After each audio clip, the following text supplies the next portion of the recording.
Hi all, welcome back to our channel പാഠപുസ്തകത്തോടൊപ്പം. അപ്പോൾ നമ്മൾ ഇന്ന് മുതൽ നമ്മളുടെ വിവിധ PSC പരീക്ഷകൾക്കായിട്ടുള്ള ക്ലാസ്സുകൾ നമ്മളുടെ ചാനലിൽ നമ്മൾ സ്റ്റാർട്ട് ചെയ്യുവാണ്. അപ്പോൾ ഇന്ന് നമ്മൾ നോക്കാനായിട്ട് പോകുന്നത് കുറച്ച് PSC റിലേറ്റഡ് നമുക്ക് കൂടുതൽ തെറ്റിപ്പോകുന്ന കുറേ കൺഫ്യൂസിങ് ആയിട്ടുള്ള ചില ക്വസ്റ്റ്യൻസ് ആണ്. അപ്പോൾ ഇനി വരുന്ന 10th ലെവൽ പ്രിലിമിനറി ഒക്കെ എഴുതുന്ന കൂട്ടുകാർക്ക് ഇത് വളരെയധികം ഉപകാരപ്രദമായിരിക്കും. അപ്പോൾ കൂടുതൽ ക്ലാസ്സുകൾക്കായിട്ട് നിങ്ങൾ ഇന്ന് തന്നെ ഈ ചാനൽ സബ്സ്ക്രൈബ് ചെയ്യുക. അപ്പോൾ നമുക്ക് കുറച്ച് കൺഫ്യൂസിങ് ക്വസ്റ്റ്യൻസ് ഡിസ്കസ് ചെയ്യാം. ഒന്നാമത്തെ ചോദ്യം ഇതാണ്: ലക്ഷദ്വീപിന്റെ ഹൈക്കോടതി സ്ഥിതി ചെയ്യുന്നത് എവിടെയാണ്? ലക്ഷദ്വീപിന്റെ ഹൈക്കോടതി സ്ഥിതി ചെയ്യുന്നത് എറണാകുളത്താണ്, കൊച്ചി. അതുപോലെ തന്നെ ആൻഡമാൻ നിക്കോബാറിന്റെ ഹൈക്കോടതി സ്ഥിതി ചെയ്യുന്നത് എവിടെയാണ് ആൻഡമാൻ നിക്കോബാറിന്റെ ഹൈക്കോടതി സ്ഥിതി ചെയ്യുന്നത്? കൊൽക്കത്തയിലാണ്. രണ്ടാമത്തെ ചോദ്യം: ലോക അധ്യാപക ദിനമായി ആചരിക്കുന്നത് എന്ന്? ഒക്ടോബർ 5. ദേശീയ അധ്യാപക ദിനം തെറ്റിപ്പോവാൻ ചാൻസ് ഉള്ളതാണ് അല്ലെ. അപ്പൊ ദേശീയ അധ്യാപക ദിനം സെപ്റ്റംബർ 5 ഒരു മാസം കൂടി കഴിഞ്ഞ് അതേ ഡേറ്റിൽ തന്നെയാണ് ലോക അധ്യാപക ദിനം, ഒക്ടോബർ 5.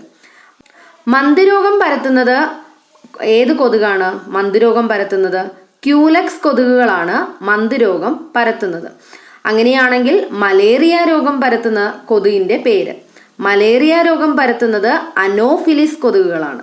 ഓർക്കുക, മന്ദരോഗം ക്യൂലക്സ് കൊതുകുകളാണ്, മലേറിയ രോഗം അനോഫിലസ് കൊതുകുകളാണ് പരത്തുന്നത്. നാലാമത്തെ ചോദ്യം: ഒരു വസ്തുവിന് ഏറ്റവും കൂടുതൽ ഭാരം അനുഭവപ്പെടുന്നത് എവിടെയാണ്? ധ്രുവ പ്രദേശങ്ങളിലാണ് വസ്തുക്കൾക്ക് ഏറ്റവും കൂടുതൽ ഭാരം അനുഭവപ്പെടുന്നത്. അങ്ങനെയാണെങ്കിൽ ഒരു വസ്തുവിന് ഏറ്റവും കുറവ് ഭാരം അനുഭവപ്പെടുന്നത് എവിടെയാണ്? ഒരു വസ്തുവിന് ഏറ്റവും കുറവ് ഭാരം അനുഭവപ്പെടുന്നത് ഭൂമധ്യരേഖയിലാണ്. അടുത്ത ക്വസ്റ്റ്യനിലേക്ക് കടക്കാം. കേരളത്തിലെ ആദ്യത്തെ ക്രിസ്ത്യൻ അതുപോലെ തന്നെ മുസ്ലിം പള്ളി സ്ഥാപിതമായത് എവിടെ? ഉത്തരം കൊടുങ്ങല്ലൂർ. അങ്ങനെയാണെങ്കിൽ കേരളത്തിലെ ആദ്യ ജൂതപ്പള്ളി സ്ഥാപിതമായത് എവിടെയാണ്? മട്ടാഞ്ചേരിയിലാണ് കേരളത്തിലെ ആദ്യ ജൂതപ്പള്ളി സ്ഥാപിതമായത്. നെക്സ്റ്റ് ക്വസ്റ്റ്യൻ: ഇന്ത്യയിലെ ഒരു സംസ്ഥാനത്ത് ഗവർണർ ആവുന്ന ആദ്യ മലയാളി? ക്വസ്റ്റ്യൻ ശ്രദ്ധിക്കണം. ഇന്ത്യയിൽ ഒരു സംസ്ഥാനത്ത് ഗവർണർ ആവുന്ന ആദ്യ മലയാളി, അദ്ദേഹത്തിന്റെ പേര് VP മേനോൻ. ഏത് സംസ്ഥാനത്താണ്? ഒഡീഷയിലാണ് അദ്ദേഹം ഗവർണറായത്. നെക്സ്റ്റ് ക്വസ്റ്റ്യൻ ഒരു കൺഫ്യൂസിങ് ഫാക്റ്റ് ആണ്. കേരളത്തില് ഗവർണർ ആകുന്ന ആദ്യ മലയാളി ഏത്? തിരിഞ്ഞു പോരുത്. അതിന്റെ ഉത്തരം V വിശ്വനാഥൻ എന്നാണ്. ഇപ്പൊ ഇന്ത്യയിൽ ഒരു സംസ്ഥാനത്ത് ഗവർണർ ആവുന്ന ആദ്യ മലയാളിയാണ് VP മേനോൻ. ഒഡീഷയിലാണ് അദ്ദേഹം ഗവർണറായത്. കേരളത്തിലെ ഗവർണർ ആവുന്ന ആദ്യ മലയാളിയാണ് V വിശ്വനാഥൻ. അടുത്ത ചോദ്യം: ദേശീയ ഗാനമായ ജനഗണമന ഏത് രാഗത്തിലാണ് ചിട്ടപ്പെടുത്തിയിരിക്കുന്നത്? നമുക്കറിയാം, ശങ്കരാഭരണം എന്ന രാഗത്തിലാണ്.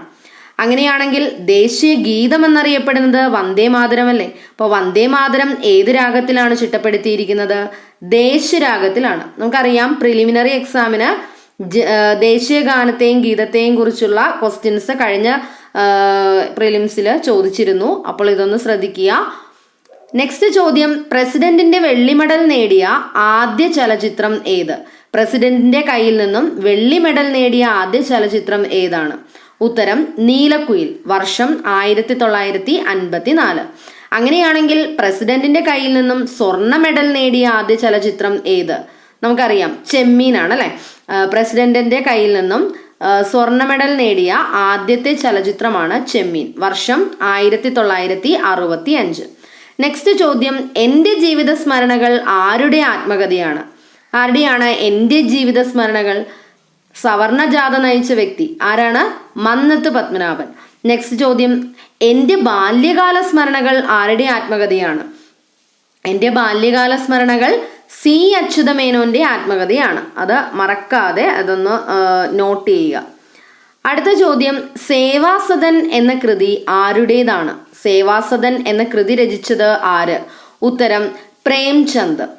അങ്ങനെയാണെങ്കിൽ സേവാസദൻ എന്ന സംഘടന സ്ഥാപിക്കുന്നതിനായിട്ട് നേതൃത്വം കൊടുത്ത വ്യക്തിയുടെ പേര്? ഉത്തരം BM മലബാറി. അപ്പൊ സേവാസദൻ എന്ന കൃതിയാണെങ്കിൽ അത് പ്രേംചന്ദിന്റെയാണ്. സേവാസദൻ എന്ന സംഘടനയാണെങ്കിൽ അത് BM മലബാറിയുടേതാണ്. അടുത്ത ചോദ്യം: ദേശീയ തലത്തിൽ അഴിമതി തടയുന്ന സ്ഥാപനം ഏത്? ദേശീയ തലത്തിൽ അഴിമതി തടയുന്നത് ലോക്പാലാണ്.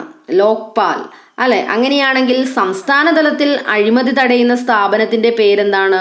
ലോകായുക്ത അല്ലെ. അപ്പൊ ദേശീയ തലത്തിൽ അഴിമതി തടയുന്നത് ലോക്പാൽ ആണെങ്കിൽ സംസ്ഥാന തലത്തിൽ അഴിമതി തടയുന്നത് ലോകായുക്തയാണ്. കവിത ചാട്ടവാറാക്കിയ കവി എന്നറിയപ്പെടുന്നത് ആരാണ്? കവിത ചാട്ടവാറാക്കിയ കവി ഇങ്ങനെ അറിയപ്പെടുന്നത് കുഞ്ചൻ നമ്പ്യാരാണ്. അങ്ങനെയാണെങ്കിൽ തൂലിക പടവാളാക്കിയ കവി, വിപ്ലവ കവി, തൂലിക പടവാളാക്കിയ കവി എന്നറിയപ്പെടുന്നത് വയലാർ രാമവർമ്മയാണ്. ഓക്കെ, അടുത്ത ചോദ്യം, സൂര്യനെ കുറിച്ചുള്ള പഠനം അറിയപ്പെടുന്ന പേര്? ഹീലിയോളജി. നമുക്കറിയാം അല്ലെ, സൂര്യനെ കുറിച്ചുള്ള പഠനം അറിയപ്പെടുന്നത് ഹീലിയോളജി എന്നാണ്. അങ്ങനെയാണെങ്കിൽ ചന്ദ്രനെ കുറിച്ചുള്ള പഠനം അറിയപ്പെടുന്നത് എന്തെന്നാണ്? സെലനോളജി എന്നാണ്. ചന്ദ്രനെ കുറിച്ചുള്ള പഠനം സെലനോളജി. അടുത്ത ചോദ്യം, വെസ്റ്റ് കോസ്റ്റ് കനാൽ എന്നറിയപ്പെടുന്ന ജലപാത ഏത്? West cost canal. ഒന്ന് ശ്രദ്ധിക്കണം, വെസ്റ്റ് കോസ്റ്റ് കനാൽ എന്നറിയപ്പെടുന്ന ജലപാതയാണ് നാഷണൽ വാട്ടർവേ 3 NW3. NW3 ബന്ധിപ്പിക്കുന്നത് ഏതൊക്കെ ജില്ലകളെ തമ്മിലാണ്? കൊല്ലം ടു കോഴിക്കോട്. അപ്പോൾ വെസ്റ്റ് കോസ്റ്റ് കനാൽ എന്നറിയപ്പെടുന്നത് നാഷണൽ വാട്ടർവേ NW3 ആണ്. അത് കണക്ട് ചെയ്യുന്നത് കൊല്ലത്തെയും കോഴിക്കോടിനെയും തമ്മിലാണ്. അങ്ങനെയാണെങ്കിൽ ഈസ്റ്റ് കോസ്റ്റ് കനാൽ എന്നറിയപ്പെടുന്ന ജലപാത ഏതാണ്? ഈസ്റ്റ് കോസ്റ്റ് കനാൽ എന്നറിയപ്പെടുന്ന ജലപാതയാണ് നാഷണൽ വാട്ടർവേ 5. അത് ഏതൊക്കെ സ്ഥലങ്ങളെ തമ്മിലാണ് ബന്ധിപ്പിക്കുന്നത്? താൽച്ചർ ടു ദമ്ര. നാഷണൽ വാട്ടർവേ 5 ആണ് ഈസ്റ്റ് കോസ്റ്റ് കനാൽ എന്നറിയപ്പെടുന്നത്. അത് കണക്ട് ചെയ്യുന്നത് താൽച്ചർ ടു ദമ്ര വരെയാണ്. നെക്സ്റ്റ് ചോദ്യം, ആറ്റം ബോംബിന്റെ പ്രവർത്തന തത്വം ഏതാണ്? നമുക്കറിയാം ആറ്റം ബോംബിന്റെ പ്രവർത്തന തത്വമാണ് ന്യൂക്ലിയർ ഫിഷൻ, അതായത് അണുവിഘടനം. Atom bomb, nuclear fission. അങ്ങനെയാണെങ്കിൽ ഹൈഡ്രജൻ ബോംബിന്റെ പ്രവർത്തന തത്വം ഏതാണ്?